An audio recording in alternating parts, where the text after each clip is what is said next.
मैंने सीखा है समुंदर से जीने का सलीका। मैंने सीखा है समुंदर से जीने का सलीका। चुपचाप रहना और अपनी मौज में बहना। चुपचाप रहना और अपनी मौज में बहना।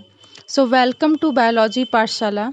Today's class is dedicated a NEET aspirant. और आज की पाठशाला में हम बात करेंगे कौन सा शब्द किसने दिया और किसने खोज की। So which term is coined by और ए डिस्कवर्ड बाय। ये सीरीज चल रही है और जब तक ये सीरीज चलेगी जब तक कि सारे क्वेश्चन कंप्लीट नहीं हो जाते। चलिए क्वेश्चन को डिकोड करते हैं। इसमें सबसे पहला जो टर्म दिया गया है डेट इज आ कॉर्डेटा शब्द को दिया था। तो कॉर्डेटा शब्द को दिया था वॉल्क्यू ने। किसने दिया था? वॉल्क्यू ने। इसे आप लोग को याद रखना है, काफ़ी ज़्यादा पूछा जाता है। ठीक है, तो इस टर्म को याद रखेंगे। अच्छा, कॉर्डेटा में कौन से एनिमल आते हैं? तो हायर्स एनिमल आते हैं, ये बात याद रखेंगे। नेक्स्ट क्वेश्चन है राइबोसोम कोशिका की प्रोटीन फैक्ट्री के खोज करता है। तो राइबोसोम या कोशिका की प्रोटीन फैक्ट्री के जो खोज करता है वो हैं जॉर्ज एमिल पेलाडे। ठीक है, और इन्हें हम शॉर्ट फॉर्म में पेलाडे कहते हैं। 1950 में इन्होंने खोज की थी। नेक्स्ट क्वेश्चन है गोल्जी बॉडी या कोशिका का ट्रैफिक पुलिस के इन्वेंटर कौन है? तो गोल्जी बॉडी जैसे डिक्टियोसोम, गोल्जी ऑपरेटर्स, ठीक है, कॉम्प्लेक्स बॉडी, इस कई सारे नामों से जाना जाता है। और इनके जो खोज करता है बच्चों वो कैमिलो गोल्जी थे। 1898 में इन्होंने डिस्कवर किया था गोल्जी बॉडी को। ठीक है, तो कोशिका का जो ट्रैफिक पुलिस होता है वो गोल्जी बॉडी कहलाती है। क्वेश्चन नंबर 4 को देखिए। न्यूक्लियस या कोशिका का रेगुलेटर चैम्बर जिसे कहते हैं को किस वैज्ञानिक ने डिस्कवर किया था?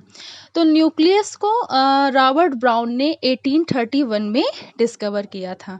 तो हमेशा याद रखिए रॉबर्ट ब्राउन। ठीक है, ब्राउन में क्या आता है? एन, और यहाँ से स्टार्ट होता है न्यूक्लियस। तो ये ट्रिक होती है याद करने की। ठीक है, इसे याद रखेंगे बच्चों। नेक्स्ट क्वेश्चन देखिए, कह रहा है लाइसोसोम जिसे कोशिका का सुसाइड बैग भी कहते हैं, सेल सुसाइड बैग, के इन्वेंटर कौन है? तो डी डबे ने 1965 में 1965 में इसे डिस्कवर किया था लाइसोसोम को। ठीक है, सुसाइड बैग इसे कहते हैं। और इसके जो इन्वेंटर हैं वो हैं डी डबे। तो ये भी आप लोगों को क्वेश्चन याद रखना है। ठीक है बच्चों। नेक्स्ट क्वेश्चन देखिए, क्वेश्चन नंबर 6, डीएनए के खोजकर्ता का नाम क्या है? तो जॉन फ्रेडरिक मिशर ने 1860 में 1860 में क्या किया था? डीएनए को खोजा था। ठीक है, डीएनए को बेसिकली जो इन्वेंट किया था वो जॉन फ्रेडरिक मिशर ने किया था। तो ये बात याद रखेंगे। डीएनए का फुल फॉर्म क्या होता है बच्चों? डीएनए का full form deoxy ribose nucleic acid होता है। नेक्स्ट क्वेश्चन देखिए, क्वेश्चन नंबर 7 आपकी स्क्रीन पर है। सिंगल स्टैंडर्ड डीएनए की खोज किसने की थी? तो डीएनए का जो स्ट्रक्चर होता है वो कई तरीके से होता है। तो यहाँ पे सिंगल स्टैंडर्ड डीएनए की बात हो रही है। और इसकी जो खोज की थी विंकलिंस ने की थी। ठीक है, 1952 में की थी। ठीक है, सन नहीं लिखा है इसलिए मैं बता रही हूँ, 1952 में इसकी खोज की थी। नेक्स्ट क्वेश्चन है क्वेश्चन नंबर 8, कह रहा है कि डबल स्टैंड डीएनए जिसको हम लोग बीडीएनए भी कहते हैं, ठीक है, जो हमारी बॉडी में एक्चुअल पाया जाता है, तो वो किसने दिया था? वो मॉडल किसने दिया था? तो जेम्स वॉटसन जो फिजिक्स से रिलेटेड हैं, फ्रांसिस क्रिक केमिस्ट्री से रिलेटेड है, 1953 में इन्होंने क्या किया था? ये मॉडल दिया था। ठीक है, तो ये याद रखेंगे। और 1862 में इनको क्या मिला था? नोबल प्राइज़ मिला था। तो कभी कभी क्वेश्चन नीट में ये भी पूछा जाता है कि जेम्स वॉटसन किस फील्ड से हैं? तो फिजिक्स से। फ्रांसिस क्रिक किससे हैं? तो केमिस्ट्री से हैं। तो ये बात याद रखना है। डबल स्टैंडर्ड डीएनए जो बेटा होता है उसकी बेसिकली जो हम लोग पढ़ते हैं वो बेसिकली डबल स्टैंडर्ड डीएनए है and the form of DNA is B DNA. तो इतनी बातें आप लोगों को इस रेफरेंस में याद रखनी है। नेक्स्ट क्वेश्चन देखिए, क्वेश्चन नंबर 8 कह रहा है कि डीएनए रेप्लिकेशन यानी डीएनए का जो द्विकुंडलन होता है वो डिस्कवर किसने किया था? तो ये मैथ्यू मेसेल्सन एवं फ्रैंकलिन ने 1958 में ये डिस्कवर किया था। तो डीएनए रेप्लिकेशन या उसका द्विगुणन यानी कि अपने ही जैसी मल्टीप्लाइंग कॉपी का जो फॉर्मेशन होता है, ठीक, उसे बोलते हैं। और इसकी खोज जो की थी मैथ्यू मेसेल्सन एंड फ्रैंकलिन ने 1958 में की थी। तो आपको ये बात याद रखनी है। नेक्स्ट क्वेश्चन है क्वेश्चन नंबर 10 आपकी स्क्रीन पर है। जीन टर्म को डिस्कवर किया था तो 1909 में, ठीक है, बॉटनिस्ट थे विलियम जॉनसन ने जीन टर्म को सबसे पहले डिस्कवर किया था। ये क्वेश्चन बहुत पूछा जाता है एकेडमिक भी और नीट में, दोनों के लिए आप लोग को ये क्वेश्चन पता होना चाहिए।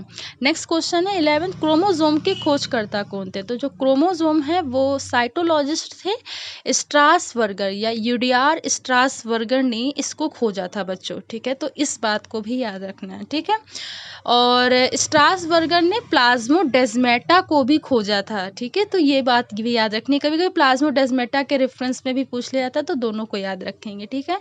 तो बेसिकली ये इन्होंने मतलब पॉलन ट्यूब में खोजा था प्लाज्मोडेस्माटा को, तो ये बात याद रखेंगे। नेक्स्ट क्वेश्चन है जेनेटिक्स के इन्वेंटर कौन है? तो ग्रेगर जॉन मेंडल बेटा जेनेटिक्स के इन्वेंटर हैं, ठीक है, इन्हें फादर ऑफ जेनेटिक्स भी कहा जाता है, ठीक। तो इस बात को याद रखेंगे। इनकी एक पुस्तक है annual proceeding of the natural history society of Brunn. ये पुस्तक काफ़ी इंपॉर्टेंट है और पूछी जाती है, तो आपको ये भी बात याद रखनी है। क्वेश्चन नंबर 15 को देखिए जरा। स्पेसीज टर्म दिया गया था, तो जो स्पेसीज टर्म है वो जॉन रे ने दिया था। किसने दिया था? जॉन रे ने दिया था। और जैसे कि मान लीजिए एक रिकैपिटुलेशन थ्योरी होती है, पुनरावृत्ति या जातिवृत्ति का जो सिद्धांत है वो हैकल ने दिया था। किसने दिया था? अर्नेस्ट हैकल ने दिया था। तो अभी सीरीज चलेगी तो और क्वेश्चन भी आपको मिलेंगे, ठीक। नेक्स्ट क्वेश्चन है कह रहा बायोटेक्नोलॉजी शब्द दिया था, तो 1919 में कॉल इरेकी ने बायोटेक्नोलॉजी टर्म को दिया था, ठीक है, जैव प्रौद्योगिकी जिसे हम लोग कहते हैं। कॉल इरेकी ने सबसे पहले बायोटेक्नोलॉजी शब्द को दिया। और ये आज मॉडर्न की मैं प्रेजेंट टाइम की अगर बात करूँ तो ये एक बहुत ही स्पेसिफिक सब्जेक्ट है, मॉडर्न बायोलॉजी से हम कह सकते हैं, ठीक है, तो ये याद रखनी है। नेक्स्ट क्वेश्चन है कह रहा है कि बायोडाइवर्सिटी, देखिए जो बायोडाइवर्सिटी शब्द दिया था वो दिया था वॉल्टर रोजन ने। किसने दिया था बेटा? वॉल्टर रोजन ने दिया था। 1985 में बायोडाइवर्सिटी शब्द को दिया गया था, तो ये टर्म आप याद रखेंगे क्या कि वॉल्टर रोजन ने 1985 में ये टर्म दिया था। अगर आज की पाठशाला आपको समझ में आई हो तो इसे अपने फ्रेंडों के साथ शेयर कीजिए, अन्य लोगों तक पहुंचाएं। बायोलॉजी पाठशाला का बेल आइकन उस घंटे के बटन को दबाए रखिए ताकि आने वाली लेटेस्ट अपडेट आप तक पहुंच सके। Thanks to all student to watch my Pathshala. Thanks again and keep watching.